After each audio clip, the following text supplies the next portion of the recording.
And hello, everybody. Welcome along. It's another edition of the Cricket Badger podcast. I am James, as always, and it's been a while since I spoke to you. We've had, I've been very busy. I won't bore you with the details, but I've been very busy. But back with the Cricket Badger podcast on the first day of the English cricket season. It all starts again today, and we got weather forecasts of snow. We've got drizzly rain outside my window. So the English cricket season is back with us. Perfect scenario for it. And I'm very pleased to say I'm joined by Ben Bloom today. He's written this tremendous book, Batting for Time, The Fight to Keep English Cricket Alive, published by Pitch Publishing. And Ben, welcome to the Cricket Badger podcast. How are you? Hello, I'm good. Thank you for having me on. I wonder if there's going to be any cricket before lunchtime today. 50. Well, I was going to say 50-50, but that might be optimistic.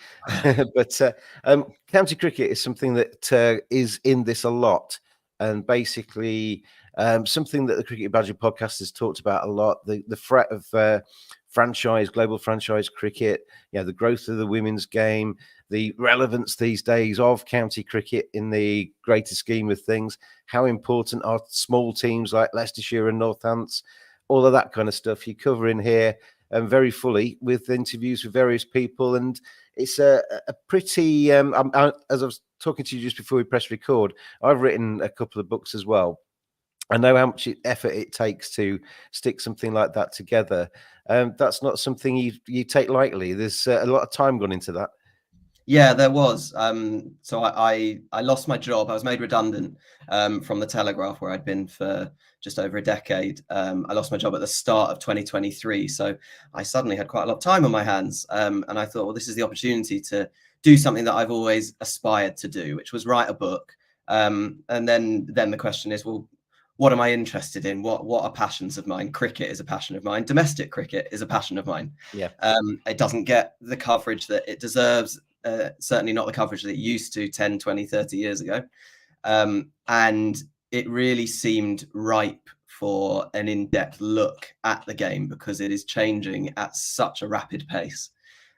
So I had this time on my hands and I thought, let's give it a go. And traveled up and down and left and right all over the country, speaking to as many people as I could. So then let's get into some of the questions that you pose in this book. And one of the questions, chapters are all at the front here, but what is the purpose of counties? And this is something that a lot of people talk about a lot of the time. I used to work for Yorkshire County Cricket Club, and I've been to ECB meetings where I've actually heard head honchos, for want of a better phrase, talk about, cricket would be better with just 12 counties. There seemed to be a drive for less counties. But then my response is always 18 counties, long histories, they all have a part to play and they all spread the game around the country. What conclusion did you come to? Yeah, well, there is no singular conclusion. It completely varies on what your viewpoint is. There are people that argue if a certain county is not producing England players for 10, 15 years, and there are a couple that pretty much haven't produced an England player for a decade or so, what is the point in their existence?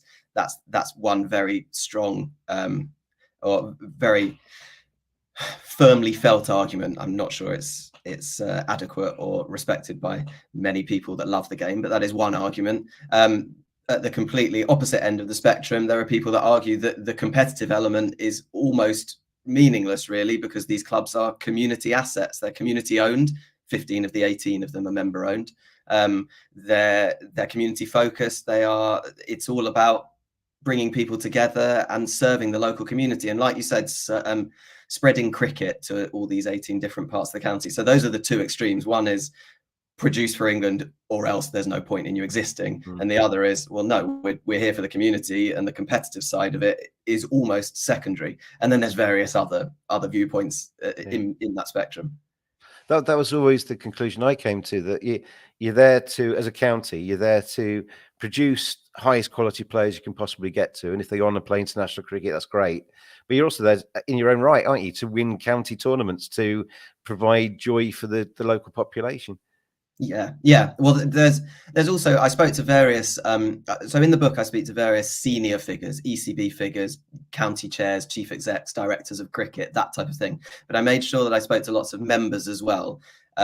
Some of them affiliated with organised member groups, and some of them not, just sort of long-term diehards.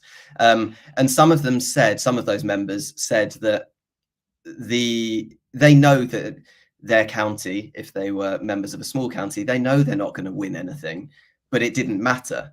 The cricket that they attended, however many days a year, was almost secondary to what happens off the field, in the pavilion, in the stands. All the people that they see, they don't see for half a season, for half a year in the winter, unless they go to cricket societies or whatnot.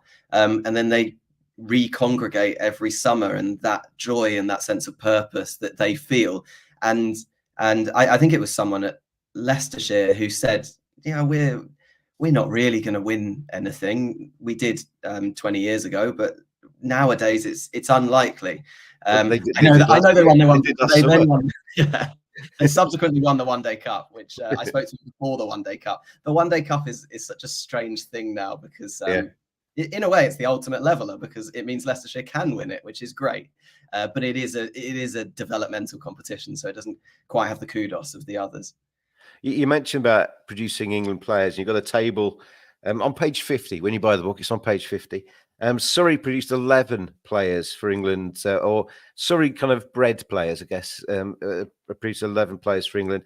Durham and Yorkshire 10, Middlesex 8, Lancashire and Kent 6, and then it goes all the way down to Worcestershire 1 and Glamorgan none. But that doesn't make Worcestershire and Glamorgan any less important to people that support Worcestershire and Glamorgan, does it?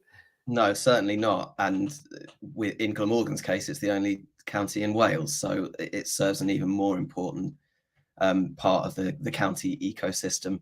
But no, their academies are still producing players. They just might not go on to play for England, or they might go elsewhere. They might be incredibly successful in the county game. So in terms of what they're bringing on the field, they're still bringing lots. And then there's all that stuff that we just mentioned a couple of minutes ago about what they're bringing to people off the field.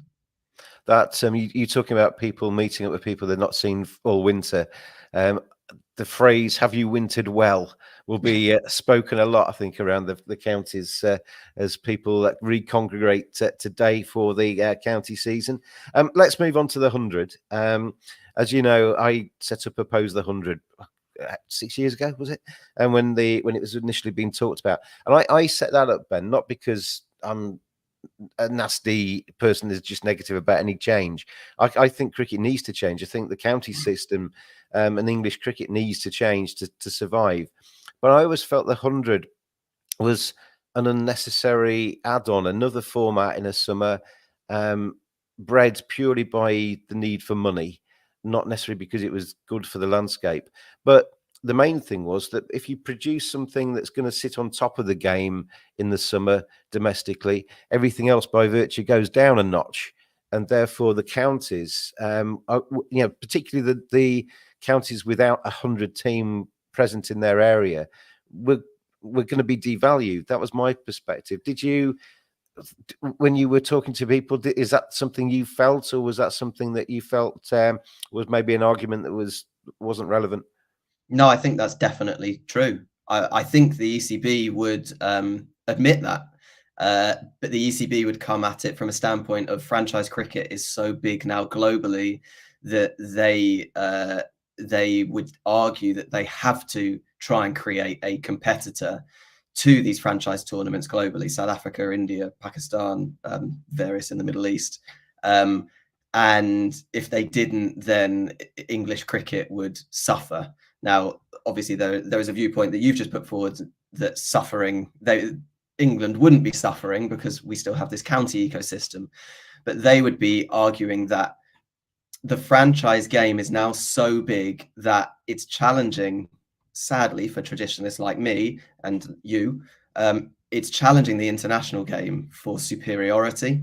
And it's already left the domestic game, the county, and in other countries, the equivalent of county, the county game behind. It's already left that behind. So it has already dropped down to a third tier entity. So the ECB is saying, well, this has already happened. we need to try and compete, so we're going to do it, rather than just let England only have this almost third tier entity and international and not have anything in between. I'm not saying I necessarily agree with it, but that's what they would argue. They would argue that yes, the county game has diminished, it's happened, so they're trying to respond to it. But another fear of mine with the 100 was that it was introduced by the ECB without any real consultation. They say they did some research, but there was no particular consultation with existing county fans, and it seems to have fractured the game to some degree. People who are very much in love with their own counties feel a little bit divorced from the 100 because they weren't. One of the kind of you take people. You get hearts and minds and you bring them with you on a journey. It seemed like the ECB kind of pushed existing county fans to one side in search for this new audience that was going to be the saviour of cricket. Yeah, without a shadow of a doubt, the lack of consultation over the 100 has been the catalyst really for the whole pushback, the whole uprising of member voices that we've seen in the last couple of years, because the 100 came through without really any consultation at all. Then the next thing a couple of years later was the ECB High Performance Review, or the Strauss Review, as it's better known. And because of what had happened with the 100, when the Strauss Review was proposed, and there were 17 proposals, but 2 of them pertained to the structure of the county game, and they were the 2 really contentious issues. When those 2 issues were proposed, there was this uprising because the members sort of felt, well, no, this happened with the 100 and we weren't consulted on it. We're not going to let it happen again. And it really has sparked this. I use the term civil war a few times in the book. Yeah. It has sparked a sort of civil war. And I think that all dates back to how the 100 came about and the lack of consultation. It's felt very Brexit-like in a way. Then we're in a binary world, aren't we, on social media and what have you, where you're either evil or good, or whatever. Yeah, there's the 2 extremities. There's nobody really in the middle, kind of talking about both sides and trying to piece it all together. My initial thoughts with the change towards the 100. I mean, the 100 was basically just announced. It was flung on people. A lot of players, I think, at the time were surprised by it because they thought there was going to be a T20 competition. But did you feel there was a case for trying to involve all 18 counties rather than create these new entities, include 18 counties? My initial idea at the time was to have a T10, become the first country in the world to have a T10 tournament, make it all hit and giggles for 2 or 3 weeks in the middle of the summer, involve all 18 counties, maybe have 2 or 3 games on a day at a particular ground so that people got real value for money, and did something like that, which included all 18 counties and didn't kind of push some of them to the side. Well, I heard that is an argument that I've heard, or the argument that the county infrastructure should have provided the base for the new tournament is an argument that lots and lots of people said to me, both members and also players as well. I spoke to some players and they suggested it. I mean, a 2-tier blast was another idea, wasn't it? With a Premier League kind of sitting at the top, which would effectively become the franchise tournament. The argument against it was put to me by, I suppose, a couple of business-minded people who I quote in the book. One is the head of a marketing agency called 2 Circles, who the ECB worked and continue to work very closely with on the 100 and various other matters. And he said that they had conducted all sorts of market research and found that there was not scope to increase the breadth of the audience towards the 18 counties, and that the new entities were required. A smaller number of new entities as well. Now, I don't know exactly what form that market research took, but that was what he said the results of his research was. Now, the other people that I spoke to were sort of business operatives who have worked across the franchise game globally, and they suggested that to be successful as a franchise tournament, you can't have as many as 18 teams. It has to be a smaller number. You can't have promotion and relegation because the people that put the money in, and the 100 is going to have private investment put in fairly soon, or the teams in the 100, the people that put the money in don't want promotion and relegation. And money only really comes where you have security that you're gonna get bang for your buck, basically. And if you have promotion and relegation, you can't have that. And also the quality. If you have 18 counties or 18 teams, then the quality is diluted across 18. Whereas if you have 8, then supposedly you pack all the stars in the 8. Now, for various reasons, that hasn't necessarily been borne out. The quality of the 100 really isn't that much better than the T20 Blast, or hasn't been at the moment. I think that's why they're looking to change it with private investment. But those were some of the counter arguments to the suggestion that the county infrastructure could provide that new tournament. I guess we'll never know, because it happened. So maybe it could have done, maybe it couldn't have done. I guess because they are looking at private investment, and that was always the plan. The plan was always to get more money into the English game. They went with the route that will attract money, and 18 counties won't attract as much money as 8 franchises. I'm going to have to stop myself on this podcast arguing every time you put a counter argument, because I feel like the need to kind of dive in. I'll only say that I'm the market research guy. I used to work in research a little bit, and if you do a research project and you are desperate to get to a certain result, you can frame the questions to kind of end up leading you down that path. But I'm sure maybe they did, or maybe they didn't. I mean, next question really is it all about money? Is sport all about money? Yeah, because I mean, we've already talked about the love that people have for cricket and the investment they have in, not financial, but the kind of soul of the game, basically, and how much it means to people. I mean, I got into cricket many years ago. My first games were at Canterbury. I can still remember the smells and the kind of the old guys walking around and stuff like that. And it breeds that kind of affinity and that love of county cricket, which I mean, I don't think I've got that with anything else really. In terms of that, I mean, I'm a Leeds supporter. I love Leeds United, but I don't feel for Leeds what I feel for county cricket, and I mean county cricket in general, not just Yorkshire, which is my county, but all 18 counties have a place for me in my heart, because I remember matches and I remember seeing Glamorgan play well one day or Leicestershire play well one day. There's a real feeling for it. And money is important. Obviously, you need to pay bills, you need to turn on the floodlights and stuff like that. But it's not the be all and end all, is it, Ben? No, it really isn't. And that cuts to the core of sort of the purpose of counties, and so many members and people that have loved the game for many decades. They do not see it as a business. It's a club and it's a community. And increasingly, it's being made to turn into a business. Now, that's not unique to cricket. I think that's the same across all sports and in other forms of culture.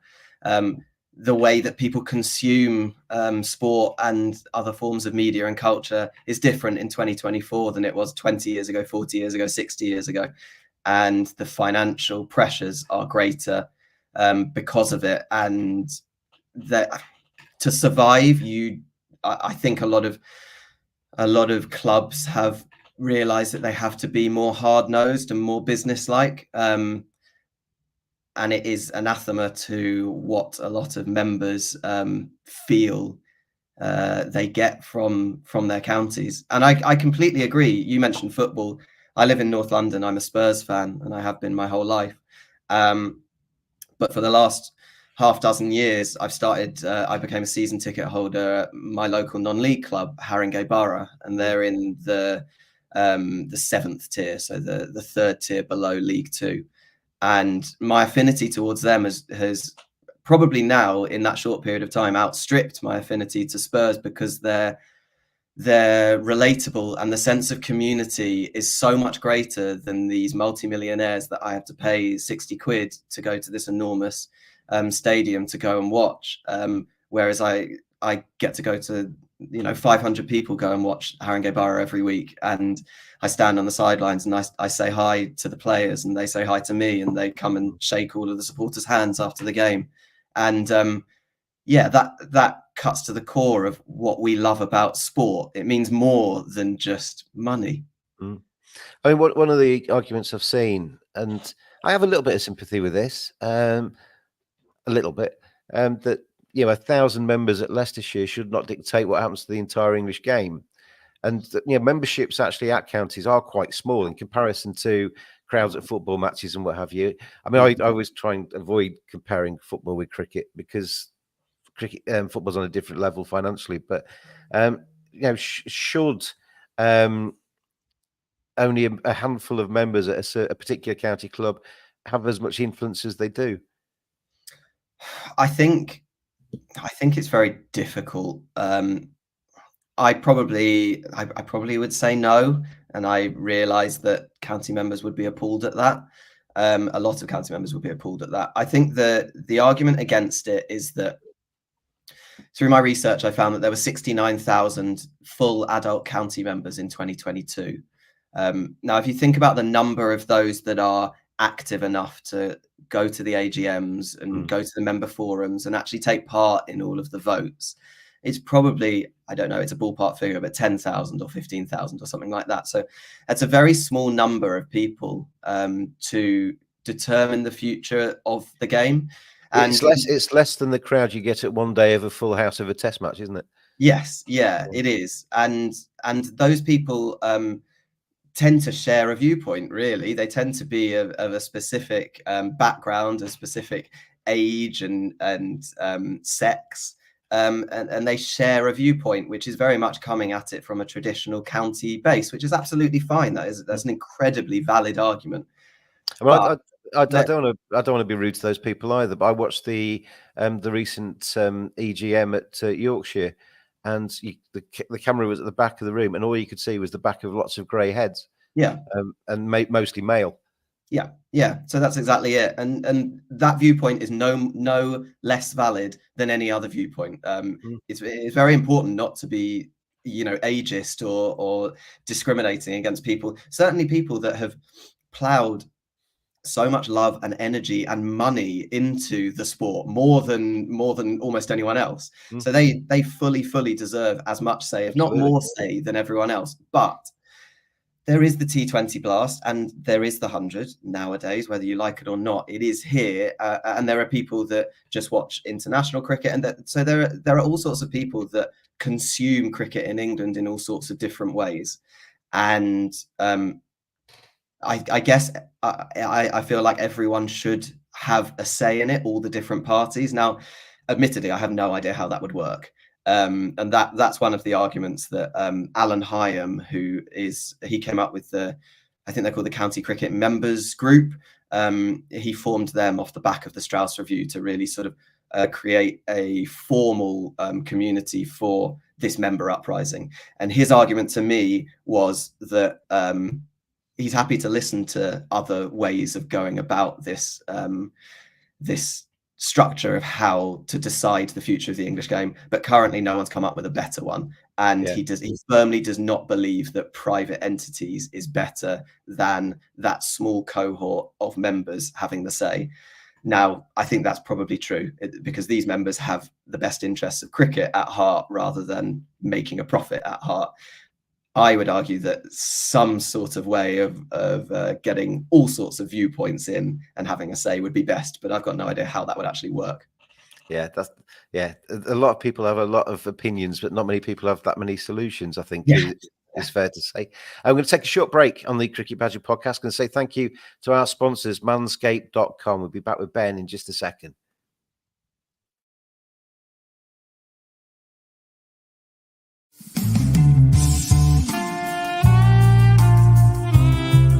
Feel the difference with the superior full grooming trimmer by Manscaped. It's waterproof to use in the shower, features skin-safe technology to help reduce cuts, equipped with an LED light for those hard-to-see areas, and has long-lasting wireless charging. Order online at manscaped.com.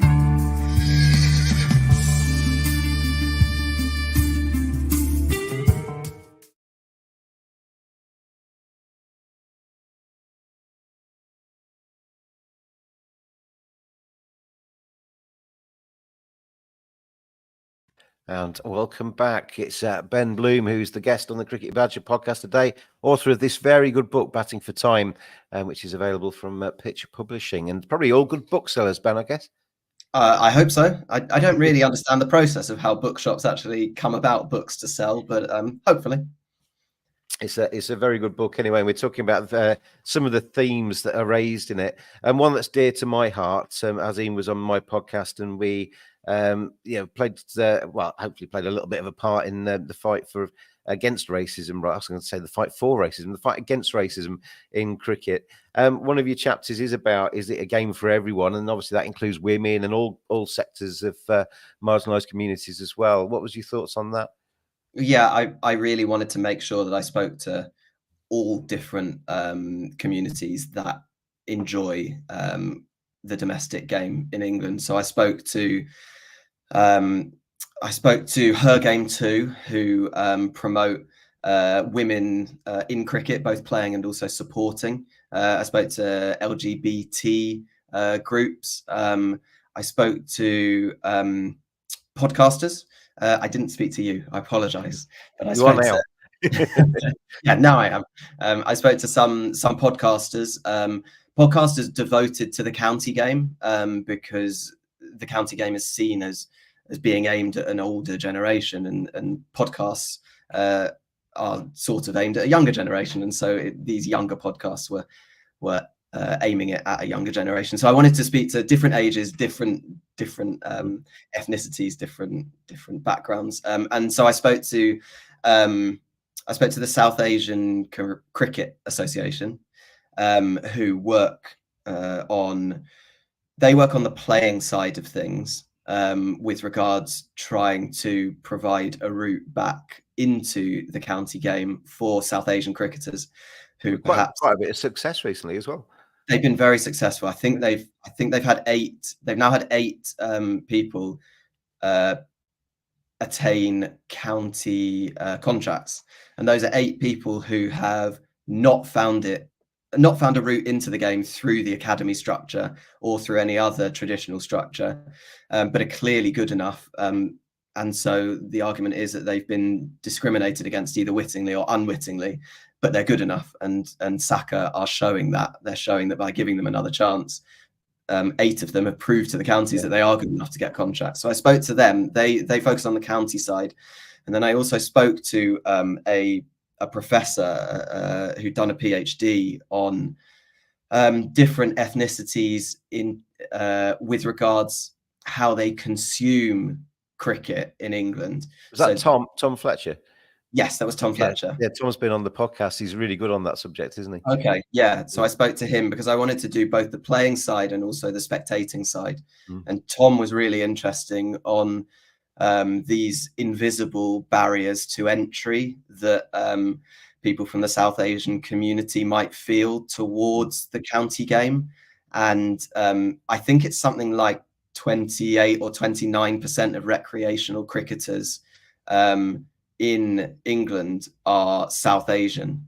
And when you go to a county game, I'd be stunned if there was 1% in the crowd who were South Asian, and that is bizarre. And so I spoke to him essentially to ask why on earth is that the case, and he discussed these invisible barriers to entry that exist, and the feeling that the county game is not for these people. I live in Bradford, Ben, which is a very multicultural city, and I have that conversation with a lot of people around here about cricket. They ask me what I do. I talk about what I do. Cricket comes up, and they talk about their love of cricket, and then I say, "Hey, how many times have you been to Headingley?" No, don't see. It's not for me. And that is something that cricket needs to sort out, isn't it? If you got a big section of the community now that are cricket fans, but just don't see their local county ground as being something which is anything on their radar, which is quite sad. Yeah, it's incredibly sad because, like you say, this community, cricket is the biggest thing to them. South Asians they'll tend to absolutely love cricket, and you can see that in the recreational game. Their eyes light up when you mention cricket, and their eyes drop when you mention county cricket. It's just it's wrong.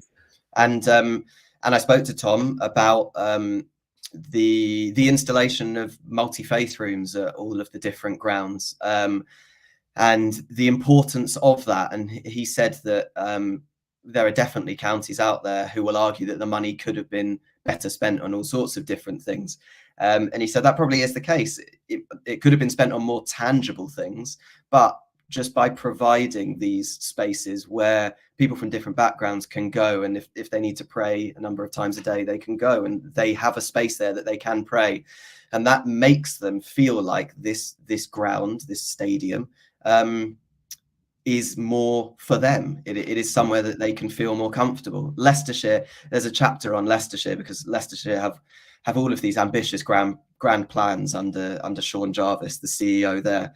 Yeah. And they're doing loads and loads of work with community and inclusion with the in the local area, and they've created this space, and they brought in leaders from all sorts of different religions and communities for their sort of research when they were deciding what this space was going to look like, what it was going to be called, and what it was going to involve, because they argue their theory was, if we involve the communities before we do it, it's not like we say, look, we've got this space, now you can do what you want with it. The communities would actually say, well, this is what we want with the space. And I think they opened this space last year. I'll be honest, I don't know how successful the space has been, but the fact that they are actually going to those efforts to try and bring in this community, and like you said, you're in Bradford, that has a huge ethnic diversity. Leicester is the same. Leicester has enormous ethnic diversity, and those different ethnicities are not going to Grace Road for whatever reason, and so they're trying to change it. Yeah, I think it's important what Sean's doing at Leicestershire as well, because it's the same when the ECB reacted to the racism scandals with a 12-point plan, 11-point plan, whatever it was. I've forgotten because hasn't been referred to for ages. In the furore, it was referred to almost every week, and now it's all died down. It's not referred to at all. But it seems to me that a lot of times cricket, you get people that look like me and you decide what's going to be right for people that don't look like me and you, and say, here it is for you. Whereas if you actually involve people in the process, they own it and it's theirs. And that's important, isn't it? Yeah, it's really important. And also it's so important to the future of the game. Tom Brown, he said to me, the sport in England has not knowingly, but it has been unwittingly racist. I can't remember what term he used. He didn't use racist, but essentially not opening itself to all of these different communities. And in doing so, it is holding itself back and it's suffering, because he said, and I know we talked about whether these places are businesses or not, but if you say it's a business, he said no business would look to exclude these huge portions of the community, because if a business welcomes everyone, a business thrives. And so unless you bring all of these different people together, the business is actually not going to prosper and thrive. If you bring all these people in, then you will do better. He said you shouldn't be doing it for business reasons. You should be doing it because it's the right thing to do. That's very obvious, but there is a really compelling business case to doing it as well. It's win-win-win. Everyone wins, so it needs to be done. I mean, there's somebody that's worked in cricket, and there's obviously over the last 3 years been heavily. It's opened my eyes to racism stuff, because I came from not a certain standpoint, but I've learned a lot over the last 3 years talking to Azim and talking to many other people, and I think cricket is structurally racist. It doesn't think it is. It's on a day-to-day basis, you're not walking around places hearing racism left, right, and centre, but because it's a game that's run by a certain part of the population, we talk about the kind of who's present at AGMs. It's the kind of similar kind of look in boardrooms around the counties. It doesn't necessarily open its eyes to the peripheral side of things, and therefore it doesn't operate for everybody, in my opinion. Yeah, I actually think that's one of the arguments against the amount of power that this small minority of county members have, because I feel like a lot of counties are attempting to change, and they're attempting to change at the highest level. But a lot of the members don't want that, because they're changing away from the hardcore traditional supporter base, which I can understand, because they're the ones that have put in the time and the effort and the energy and the money over the years. But there is an almost an element of racism inherent in that. No one means to be racist, but in So, fighting, believe me, Ben, some do, but not, okay, yes, generally speaking, nobody does. Yeah. yes, not nobody, but the vast majority of these people are not meaning to be racist, but in fighting back against some of the change that some of the counties and the ECB are trying to implement, they're just perpetuating this sort of covert racist sentiment. The thing is, if you're making decisions to change things and you're making them in your own image, and your own image is white, middle class, whatever, you aren't necessarily making it for everybody else. And that's the thing. And I think what cricket needs to understand is that when you're saying that something is structurally racist or institutionally racist, it's not necessarily a dig at individuals. People tend to then, their hackles go up and they try and say, well, I'm not racist. What are you talking about? You're wrong.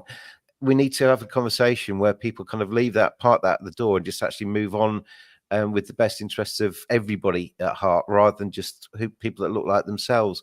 Do you think off the back of everything that's happened over the last sort of 3 years that cricket's any more further forward? I'll give you my opinion first before you answer it. I think that cricket has only really responded in the way it has done because reputations have been damaged, finances have potentially been damaged, and everything kicked off, for want of a better phrase. Now things have started to settle down a little bit. I mentioned the fact that the plan from the ECB is hardly referred to anymore. Things seem to be less seriously looked at because everything's gone back to the status quo. Would you agree with that, or do you think cricket has really taken it by the scruff of the neck and tried to move on? There's always more that can be done, but I think if you look at it from an ECB and a county level, I think there is real appetite for change. The counties, for example, a lot of the counties are changing the way they go about academy, how they recruit towards the academy to try and make it more objective, and people can send in videos of themselves or their friends playing cricket, i.e. if you are part of a background that is not traditionally affiliated with a local club, you can still get into a county because you're good enough and you can send the video in. Whereas traditionally you had to be proposed by the club and you had to be the right type of person, or you had to go to the right private school. So these counties are actually trying to affect change. I think it will take quite a few years. I think actually in the last 5 years, the academy playing structure is starting to show that diversity. It will take a few more years for that to reach first team level. So I think change is coming, and SACA, part of SACA, the South Asian Cricket Association's remit or their outlook is that I think it's 2028. I hope I haven't got that date wrong. They cease to exist. That they've always laid out. So I think that was we will exist for 5 years or something like that. I'm probably getting the timeline slightly wrong, but it was by 2028 the game will have adapted so much that we will not have a need to exist anymore. And I think they feel like they are on the right path. It's only 2024, so there's 4 more years to go. We'll see. I think that's the playing side of things, and I think the playing side is changing. Obviously, one huge problem is the fact that cricket just isn't really played in state schools and is played in private schools so much. And even then, if you're really good and you play at a state school, you get a scholarship to a private school. That's a a governmental issue, really. That's a whole nother factor that cricket itself will find very hard to change. But that's the playing side of thing is one thing. Then the spectating side of things is another. And I think a lot more needs to be done on that front to bring different communities into the stands. And perhaps, well, the hope would be that if the playing community, if the playing base starts to diversify, then that will encourage the spectating base to diversify. The women's side of things, I think is really exciting, and that is something that is growing. A traditionally marginalised part of cricket. It wasn't that long ago, was it, that they weren't even allowed in the long room at Lords, and kind of things have changed dramatically since then. Now playing at Lords, and the English team getting lots of coverage. And that's something which I think is very positive with the game. Yeah, oh, definitely. And I think, well, I'd be intrigued to see if you agree, coming from your opposing of the 100, but I do think the 100 has been crucial to that. And I'll ECB... chip in with, I've always said, there's always been a caveat to my response to the 100, that I still am anti the men's 100, but the one thing that it has done well is it has promoted the women's game. Yeah, and it was a complete happy accident that the COVID pandemic brought about, because the double headers of men and women's games was never a grand plan of the ECB. There were always a few double headers planned, but they originally intended to have the men's tournament separate to the women's tournament, taking place in separate locations. And the COVID pandemic meant that in the aftermath they were put together, and whoa, it turns out that people can actually enjoy women's cricket as much as they can men's cricket. And it is amazing when you go to some of these 100 games and the kids star worship the female players as much as they do the men's players, that they do not differentiate whatsoever. And that is an amazing thing. But the strides that the women's game have made in such a short period of time is enormous. And I think it will be crucial to the future of the domestic game. I think it will, it's not women's cricket's fault, but it will also have huge unintended consequences for the counties that do not get one of the 8 tier 1 women's teams that are currently going through a bidding process and will be brought in for next year. But the women's game and those women's teams will be crucial to the success of English cricket as a whole, and how and its breadth and its growth in the coming decades, because you can't have a sport these days that is a team sport that is just for men and not for women. And when they're bringing them together, which they are now going to with this bidding process, the women's county game is going to be, they're going to try and make it as important as the men's game. And that is really crucial to English cricket's future. I always think when people talk about, oh, it's women's get the bowls slow, they do, well, this kind of stuff. Getting less and less those comments, but they are still there. I do a lot of commentary on women's tennis, and I prefer women's tennis to men's tennis. Men's tennis is more powerful. They're bigger. They hit the ball harder. But there's more guile. There's more not more skill, but there's more strategy and stuff. And women's tennis is just as good in a slightly different way. And I think same applies to cricket. Yeah, you start to appreciate it in a different way. Yeah, in tennis, they're not just bombing down aces as much as they are in the men's game. It's the same. It's the same in women's football and women's rugby and women's cricket. There will always be people that go, well, they're not as fast, they're not as strong, they're not as powerful. Just look at it differently. But also, you have to bear in mind that the structures that have been in place for the men's game across all these sports, football, cricket, rugby, tennis, well, no, not tennis, football, cricket, rugby, have been up here for boys and men for decades and decades and decades, whereas they've been down there for girls and women. So it is going to take time for them to build their skills and all of that. But it's happening. And even if they might not bowl at 85, 90 miles an hour, it doesn't mean that the game is any less interesting whatsoever. Absolutely, totally agree. And the 100 venues, is there a danger that if you talk about the women's teams that are going to be have their HQs, there's a danger, isn't there, that if the HQs mirror the 100 teams, what on earth happens to all of the other places in the country that don't have a women's team and a 100 team? Are they just going to fall off the game? Yeah, I think it's at this point I turn very depressing, but I think this is really worrying, because the big counties have always had these the big grounds, and the grounds have always hosted international cricket, so they make money from that. Increasingly in the last 10 years, there's been a recognition that you need other revenue streams to make money, and these big grounds just have a much bigger capacity to bring in those revenue streams through conferencing and events and hotels and all of that type of thing. So they're bringing in money that way. The 100, they make money off hosting the 100, and private investment is going to come into the 100, and the host counties are going to be given a stake in those 100 franchises. So they're going to have even more opportunity to earn money. Now, if they're the only ones that have top tier women's teams as well, my word, the gap between the haves and the have-nots is just getting bigger and bigger and bigger. And I can see in X number of years, I don't know how many years it will be, but let's say 5 to 10, the gap will just be too big. It's starting to happen already. Surrey have an annual turnover of close to 50 million, whereas there's about half a dozen counties that operate on less than 5 million. That's 10 times difference. That's enormous. And I think that at the moment, Surrey are the outlier. But once they bring in private investment into the 100 franchises, and once those counties take ownership of the top tier teams, we don't know 100% is going to happen because there is a bidding process, but let's be honest, it probably will. Once they take ownership of the women's teams, the other big counties are going to grow like Surrey. What happens to the other, to the Derbyshire, Leicestershire, Gloucestershire, Worcestershires?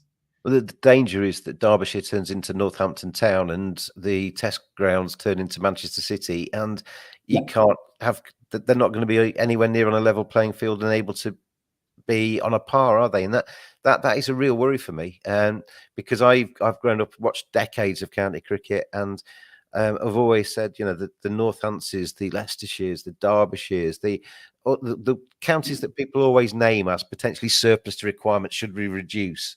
The numbers of county, they've all won trophies. They've all produced tremendous players. They've all produced tremendous memories, and they've all, people in those areas of the country have handed down that club from generation to, granddad's taken son, taken, grandchild. They matter, don't they? We can't just kind of accept the fact that money rules and these small counties are not as important. I think. So the ECB, I spoke to various ECB figures for the book, and all of them are absolutely adamant they do not want to see any counties fall by the wayside. They want to retain 18 counties. With most people, I believe that's the case. I think perhaps privately they're just not fussed about a few of the smaller ones. I was going to say they would say that, wouldn't they? Of course they would. Yeah. Of course they would. But what they also are saying is that they do want a smaller elite. So they would be very happy to have a Manchester City and a Northampton Town situation. They don't want the smaller counties to die, but they do want a smaller elite. They want a Premier League. They want to concentrate the talent into 6 or 8 clubs. And I think that's going to happen. Well, certainly 8 clubs. I think that will happen because of the reasons we said, the 100, the investment that's coming into it, the parallels with the women's game. And I think they will have 8 super clubs, and then you will have a second tier, and that's what the ECB want. They want 2 tiers. That was one of the suggestions of the Strauss review. It didn't come in, but I suspect if this gap financially does grow as big as I'm suggesting it might do in the next 5 to 10 years, it's inevitable that there will be a formalization between the 2 tiers. Now, whether that means an end to promotion and relegation, I don't know. A lot of people argue that promotion and relegation is at the heart of English sport. Obviously, it was only brought into cricket fairly recently, but us Brits don't like not having promotion and relegation. We don't like the American type model of sport where everything is shared amongst them all. We like up and down, and everyone's free to move wherever. Everybody needs to have aspirations to be able to be, for Northampton Town, using our situation, Northampton Town has to have that aspiration, however remote, to be Manchester City one day. Otherwise, what's the point? Other than serving your local community, what's the point?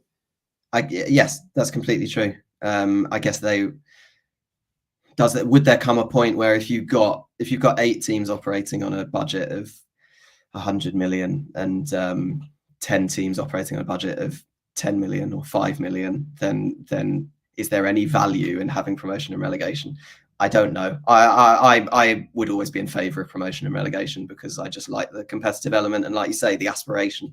There has to be aspiration in sport, otherwise what's the point? I really dislike in rugby whereby the winners of the championship don't necessarily go up to the Premiership because they don't fulfil the right ground criteria or whatnot. And I just think, well, what on earth's the point in that? I mean, that's one thing that football does very well: the promotion, relegation, the playoff finals at the end of the season. You know, Yeah. you mentioned the kind of ground not being fit. Well, Luton Town ended up spending a load of money, didn't they, to make their ground fit, and had to play a lot of matches away. But the Premier League found a way to make that happen for Luton Town. So that and you have that, you have those wonderful moments where you with Leicester City win the Premier League and Luton Town get themselves into the Premier League. They're moments where those fans of those teams have dreams that last them a lifetime, and then they're handed down through generations. The legend of Leicester City in whatever year it was now, but that is the romantic side of sport, isn't it? That's the soul of sport. That kind of having your day in the sunshine. Yeah, definitely. I guess the one of the fears of this sort of apocalyptic scenario that I'm pointing out, that I'm suggesting with the two-tier structure of this enormous gap between the haves and the have-nots, is that the have-nots don't survive. And Ashley Giles and Will Brown at Worcestershire and Gloucestershire respectively said to me for the book that they see the need for private investment because they're not sure they are going to be able to survive in 5 to 10 years. I guess if you have 8 super teams and they are so attractive and they're the only ones that TV cares about and the international fans care about, then what happens to these smaller clubs? Do they wither away? Do they just become semi-professional outfits like a national county? That remains to be seen. Yeah, how do they survive?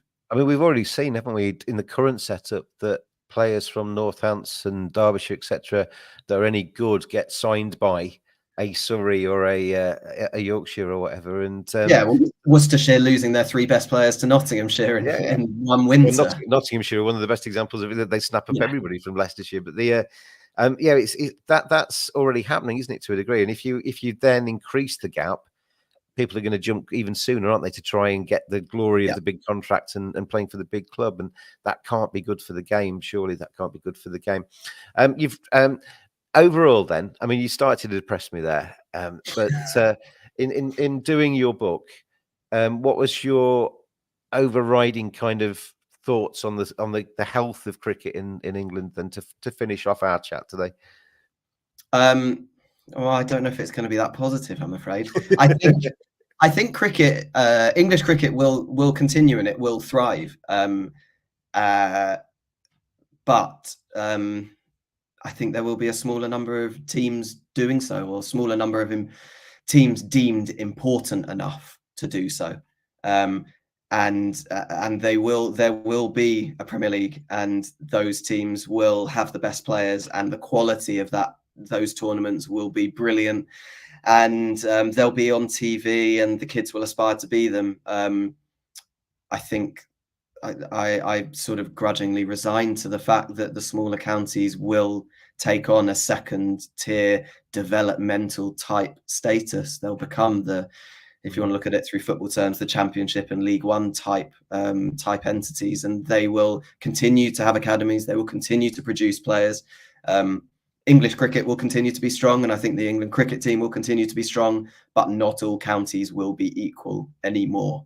And I think for more than 100 years, they have, broadly speaking, been equal. You know, there's always been peaks and troughs, but I don't think that will be the case in the future. And I'm a Sussex fan, so I think that's very sad, because Sussex and Hampshire, Sussex fans view Hampshire as their main rivals. They're not going to be competing on an equal footing much longer, I fear.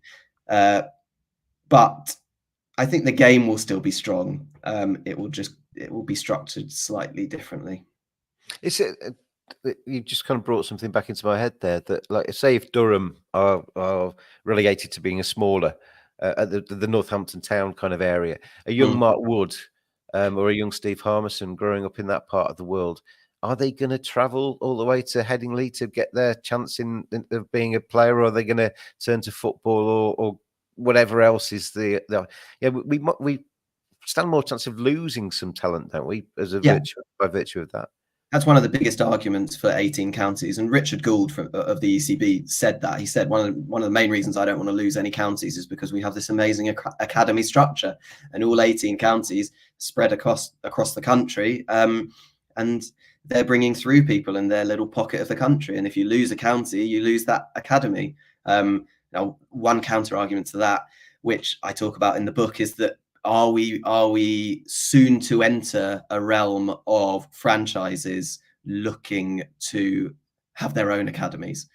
And by that, I mean not necessarily the 100 franchises, but IPL teams and other, well, I guess IPL teams, because IPL franchises own teams in South Africa and the Caribbean and all over the world. But if there comes a point where they are doing that, then they might directly challenge some of the county academies, therefore lessening the need for 18 academies.